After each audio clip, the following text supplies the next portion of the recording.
রাসূল ডাকতেছেন, সাহাবীরা রে, আমার এই শহীদদেরকে দাফন করে দাও। শর্ত হলো গোসল দিও না, রক্তমাখা জামা কাপড়গুলো পাল্টাইও না, এই রক্তমাখা জামা সহ দাফন করে দাও। হাসরের ময়দানে আমি নবী এই শহীদগুলো লইয়া আল্লাহর আরশের কিনারে যাইয়া দাঁড়াবো, দেখাবো আমার উম্মতের মতো কেউ নিয়ে আল্লাহকে পাওয়ার জন্য এইভাবে কষ্ট করেছে।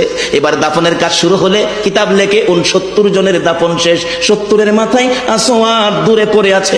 আমার নবী 2 কদম সামনে গিয়ে দেখে আসওয়াদ নতুন তরবারি হাতে চিত হয়ে পড়ে আছে, শহীদ হয়ে গেছে। আমার নবী ডাকে, রে আসওয়াদ, মদিনার হুর বিয়ে করতে পাঠাইছিলাম, মদিনার হুর বিয়ে করলি না, যুদ্ধের ময়দানে জীবন দিয়ে বিদায় হলে।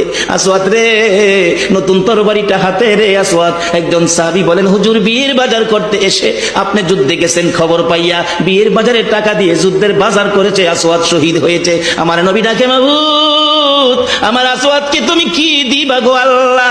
মদিনার হুর নিল না, রাসূলের পক্ষ নিয়ে জীবন দিয়ে দুনিয়ার থেকে বিদায় হলো, আমার আসওয়াদকে তুমি কি দিবা গো আল্লাহ? আসওয়াদের লাশটা ধরে ধরে কবরের দিকে নিয়ে আসতেছে, গোসল লাগবে না, কাফন লাগবে না, শুধু দাফন করে দিবে। আমার নবী আসওয়াদের কবরের পাশে দাঁড়াইয়া মুস্কি মুস্কি হাসতেছেন। সাহাবীরা আরজ করেন, ইয়া রাসূলুল্লাহ, এই কবরের পাশে হাসতেছেন কেন, ব্যাপার কি? আমার